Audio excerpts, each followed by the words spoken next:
What should one teach the kids to help them be spiritual?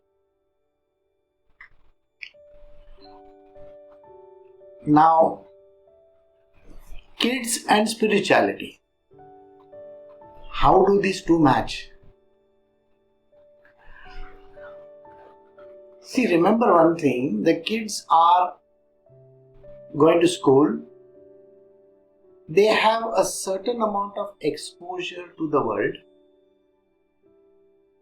They have a lot of exposure at home also. So at home, they see some people doing different kinds of puja, activities, prayers, so on and so forth. And in some households, there are no activities as such. Now, when this happens, the kids are learning from the parents and the elders. Even in school, they are learning something. So when this is happening, they have just started germinating the idea about spiritual. The biggest question is, who is God? Most of the parents really don't have any clue themselves. Today there is a lot of demand for knowing about spirituality by the elders because they themselves don't know much about it. Many years ago, when religion was taught in schools, there were Bible classes, there were classes in Veda and so on. And children were exposed to this kind of a knowledge. You might have done. If you are an elderly person, you might have done that. And you might have attended the church also, or some of you have gone to the temples also. And yet the question remains in your mind, whom are we talking about? What is religion? What is spirituality? How do you explain to a child? So, I will tell you how you can understand first, and then we will go to the child. Human beings have not much of an exposure to spiritual. Now, when I say this, I am telling you, so many years I have been teaching, and when people come to me, they have a lot of queries which, though they might have attended some lectures, satsangs, activities, retreats, they have gone to various gurus across India or the world, wherever, and they are still searching. Something about spirituality where I said that the simplest path is devotional path. And what is the simplest thing to do in devotion? Read storybooks. Not to read the difficult scriptures, because difficult scriptures may not be palatable, may not be understood properly. So now you will understand why I am saying this.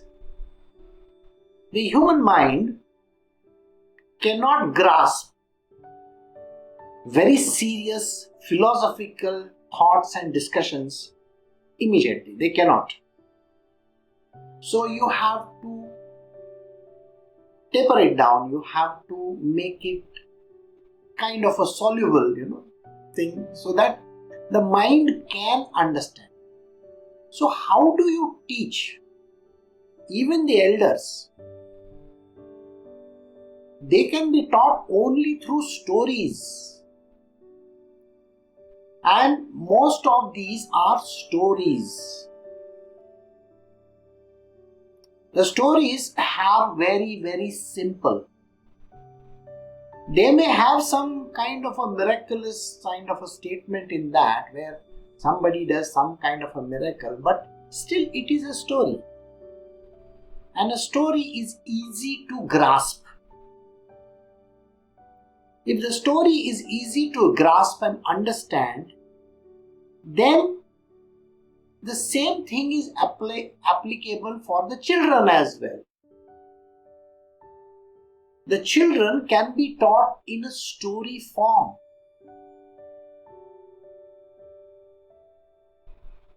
If you go to any of the scriptures, you will find that most of the scriptures will have some kind of an explanation which is converted into a story format. We have the Upanishads. There is a certain story attached to it. We have the Bhagavatam. The Bhagavatam is nothing but very beautiful stories about the Lord. Now these are very simplistic ideas for a normal mind to grasp. You can grasp those things. But the esoteric meaning, the meaning which is called the deeper meaning, may not be understood.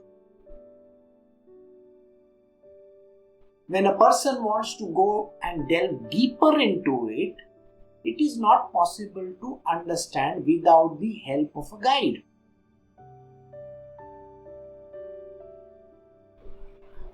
Now, all these stories which are there from the past, if you see, they are called Adhyatmik. Adhyatmik means spiritual. The moment the word Adhyatmik comes into the picture, you can understand that there is something below the surface. That means it has a hidden meaning. So all these stories have hidden meaning. Even if you go to the Bible, Jesus Christ taught everybody in the form of parables. Now parables appear very simple, but they convey a very, very deep meaning. So for elders to understand, they also have to start from the story format. Once they understand the story, then how do you decipher it? How do you break it down? What exactly is to be understood? Then the spiritual master comes into the picture. You can ask him or her, what is the deeper meaning of these stories? They are written in a format easily understood.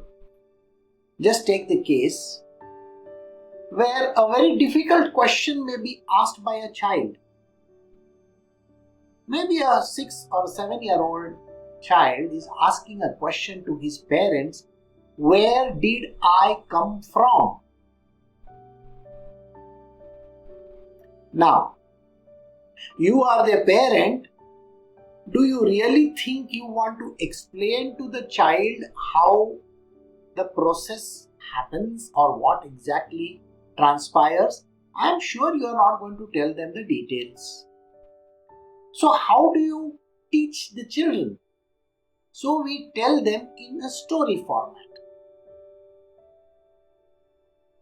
The children then tend to listen to you and get easily lost in it. Then there is the Disney and other channels available for them to understand. Because they see cartoons, they see how things are happening in the world, and they can understand.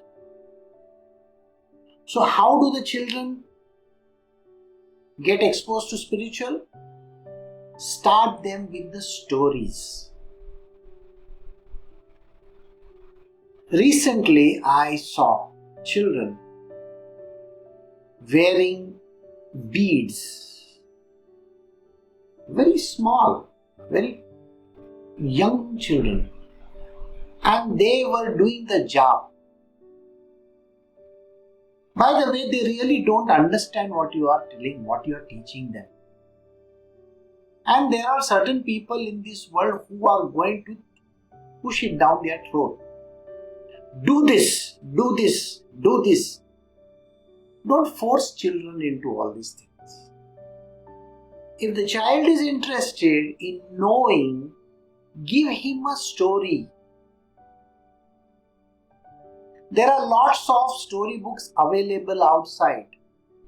Start the child with a small cartoon kind of a storybook initially. Let him read it. Explain to him simple things.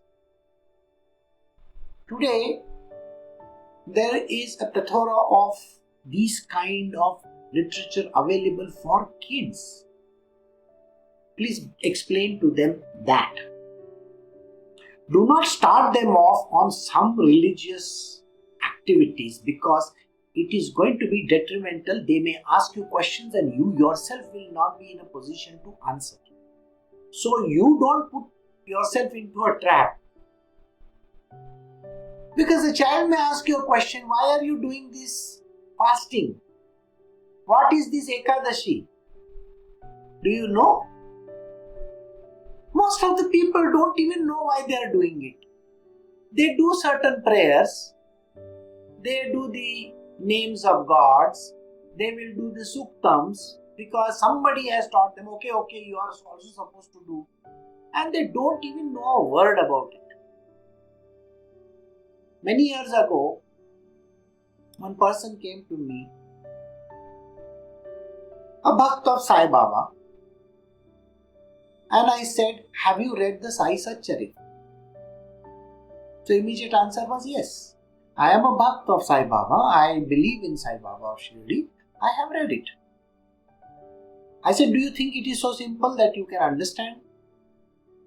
What the person grasped was the stories.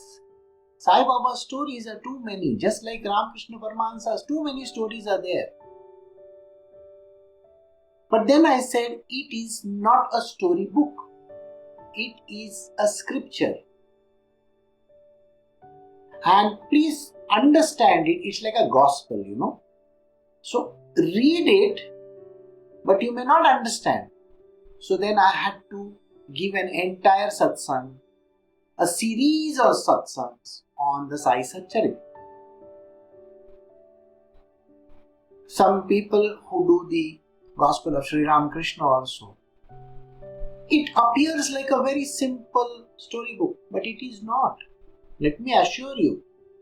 So to these kids, tell them simple stories of Sai Baba, Ramakrishna Paramahansa, Jesus, Buddha. Very simple. So then once they get the taste of it, then they will ask you serious questions. Don't suddenly put them onto a path which you yourself are uncomfortable. Never force children into anything. See, they have a developing mind and it is important that you give them the right understanding and the knowledge. So for them to understand, you have to be simple yourself. So teach them to be spiritual by explaining to them in a story format. You may take them to a place of worship. Give them a certain guided tour over there. Who is it that we are visiting? Why are we going there? What does a person go and do? What is the Panditji doing over there? What is the priest up to? Why do we take the flowers? You understand? Why is he using, the flames? You must have seen he does the aarti. Why does he use the lights? Why is there a one wick? Why are there 5 wicks? Now these are some things you may not yourself know. But these are the questions that can be answered and you should try. If they find it interesting, then introduce them to slightly difficult subject. But my suggestion is, don't try the difficult one first. They are children, they have to be taught, and you got to catch their hand and teach them like kids only. Don't force them into all kinds of religious nonsense. Understand?